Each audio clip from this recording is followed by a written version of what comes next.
कौटिल्य बलरामपुर के YouTube channel पे आपका स्वागत है। आज 3 नवंबर है। 3 नवंबर के इतिहास में क्या क्या महत्वपूर्ण घटना घटी, आइए उन घटनाओं के बारे में जान लेते हैं। तो पहला पॉइंट है, 3 नवंबर 1957 को रूस ने पहली बार स्पुतनिक 2 यान से लाइका नामक कुतिया को अंतरिक्ष में भेजा। तकनीकी खामी की वजह से यह यान धरती पर वापस नहीं लौट सका, लेकिन मरने से पहले लाइका पर अंतरिक्ष के असर के प्राप्ति आंकड़ों ने भविष्य की राह सुगम की। फिर यह है लाइका नामक कुतिया, जो कि पहली अंतरिक्ष में जाने वाली पहली जानवर थी। प्रधानमंत्री के रूप में पहली बार नेहरू यूएन को संबोधित किए। 1948 में 3 नवंबर को जवाहरलाल नेहरू ने स्वतंत्र भारत के प्रधानमंत्री के रूप में पहली बार संयुक्त राष्ट्र महासभा को संबोधित किया। इस संबोधन में जवाहरलाल नेहरू ने शांति की आवश्यकता पर जोर देते हुए कहा था कि नफरत और हिंसा से दुनिया की समस्याओं का समाधान नहीं होगा। यह है प्रधानमंत्री की उस समय की तस्वीर।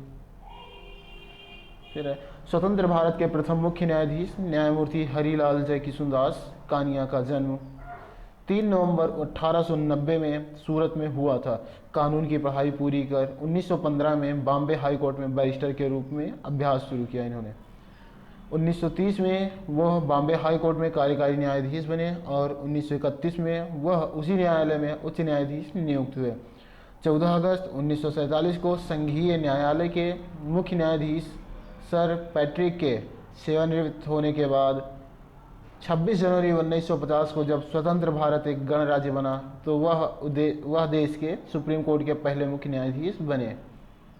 फिर ये हैं भारत के पहले मुख्य न्यायाधीश।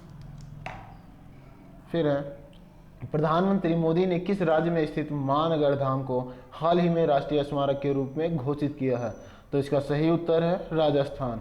फिर है राजस्थान। प्रधानमंत्री ने बसवाड़ा जिले के मानगढ़ धाम में मानगढ़ धाम की गौरव गाथा कार्यक्रम को संबोधित किया। हाल ही में किस राज्य की लक्ष्मी भंडार योजना को स्कॉच पुरस्कार मिला? तो इसका सही उत्तर है पश्चिम बंगाल। फिर बात करते हैं लक्ष्मी भंडार योजना 2021 में अगस्त 2021 में शुरू हुई थी। यह योजना बंगाल सरकार की ओर से परिवार की महिला मुखिया को अनुदान मिलता है। लक्ष्मी भंडार में सामान्य जाति वर्ग के लिए 500 रुपये और अनुसूचित जाति एवं अनुसूचित जनजाति वर्ग के लिए 1000 रुपये प्रतिमाह दिया जाता है। फिर है हाल ही में किस राज्य में स्थित रानीपुर देश का 53वां टाइगर रिजर्व बना? तो इसका सही उत्तर है उत्तर प्रदेश। 1 नवंबर को किस राज्य का स्थापना दिवस राज्योत्सव दिवस के रूप में मनाया गया? तो इसका सही उत्तर है कर्नाटक। और इसी के साथ अन्य राज्य भी जैसे हरियाणा, मध्य प्रदेश, छत्तीसगढ़, कर्नाटक, केरल, आंध्र प्रदेश का स्थापना दिवस 1 नवंबर को मनाया गया। आंध्र प्रदेश भाषाई आधार पर अलग होने वाला पहला राज्य था। फिर पूर्वोत्तर का पहला एक्वा पार्क हाल ही में किस राज्य में स्थापित किया जाएगा? तो इसका सही उत्तर है अरुणाचल प्रदेश। फिर है रक्षा मंत्री राजनाथ सिंह ने हाल ही में कहां पर 2 हेलीपैड लॉन्च किए? तो इसका सही उत्तर है लद्दाख। फिर बात करते हैं किस शहर में अंतर्राष्ट्रीय डांस फेस्टिवल उत्सव 2022 का आयोजन किया जा रहा? तो इसका सही उत्तर है ग्वालियर। पीएम मोदी ने गुजरात के जम्बू घोड़ा में लगभग 860 करोड़ रुपए की परियोजनाओं की आधारशिला रखी। फिर है राष्ट्रपति ने ग्रेटर नोएडा यूपी में 7वें भारत जल सप्ताह का उद्घाटन किया। केंद्र सरकार अफगानिस्तान, बांग्लादेश और पाकिस्तान के अल्पसंख्यकों को नागरिकता अधिनियम 1955 के तहत नागरिकता प्रदान करेगा। टाटा स्टील के पूर्व एमडी डॉक्टर जमशेद जे ईरानी का 86 साल की उम्र में जमशेद में निधन हो गया। 2007 में इनको पद्म भूषण से सम्मानित किया गया था। सरकार के प्रमुखों की एससीओ परिषद की 21वीं बैठक आभासी प्रारूप में आयोजित की गई।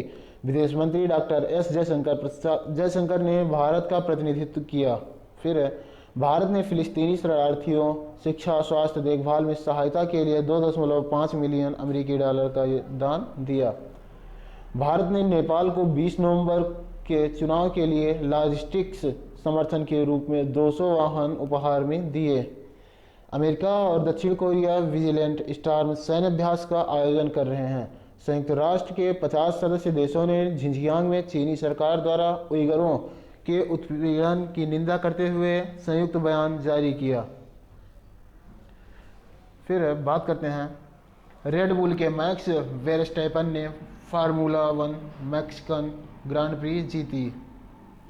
फिर बात करते हैं, इंडिया सेम 2022 सम्मेलन का मेज़बान कौन सा शहर है? तो इसका सही उत्तर है नई दिल्ली।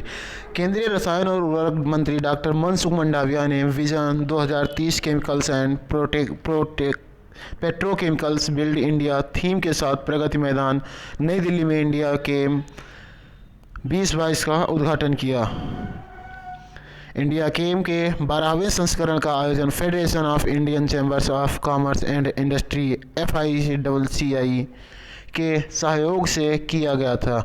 2021-22 के लिए भारत के रसायनों का निर्यात 29,296 मिलियन अमेरिकी डॉलर के रिकॉर्ड स्तर पर पहुंच गया। रंजनगांव, जहां greenfield electronics manufacturing cluster EMC स्थापित किया गया, किस राज्य में है? तो इसका सही उत्तर है महाराष्ट्र। इलेक्ट्रॉनिक्स और IT मंत्रालय ने महाराष्ट्र में पुणे के पास रंजनगांव चरण 3 में स्थापित किए जाने वाले ग्रीनफील्ड इलेक्ट्रॉनिक्स विनिर्माण क्लस्टर EMC को मंजूरी दे दी है। इस क्लस्टर की परियोजना लागत 492.85 करोड़ रुपए है। नोएडा, तिरुपति, कर्नाटक और तमिलनाडु में EMC है, जहां बहुराष्ट्रीय कंपनियां और भारतीय स्टार्टअप ने अपनी इकाइयां स्थापित की हैं। राष्ट्रीय एकता दिवस नेशनल यूनिटी डे किस नेता की जयंती के उपलक्ष्य में मनाया जाता था? इसका सही उत्तर है सरदार वल्लभ भाई पटेल। हाल ही में किसने डिजिटल मुद्रा लॉन्च किया? तो इसका सही उत्तर है RBI ने अपने पायलट चरण में किस प्रकार की central bank digital currency launch की है? तो इसका सही उत्तर है थोक बिक्री। भारतीय रिजर्व बैंक RBI ने थोक खंड के लिए केंद्रीय बैंक समर्थित डिजिटल रुपए के लिए पायलट लॉन्च किया है।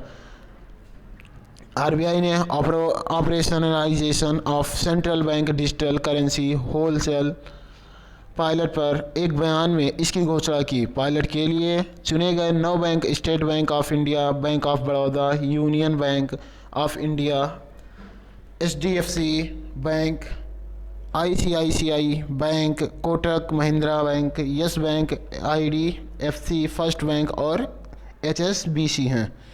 किस देश ने अपने अंतरिक्ष स्टेशन के लिए मेगाटियन नामक लैब मॉड्यूल लॉन्च किया?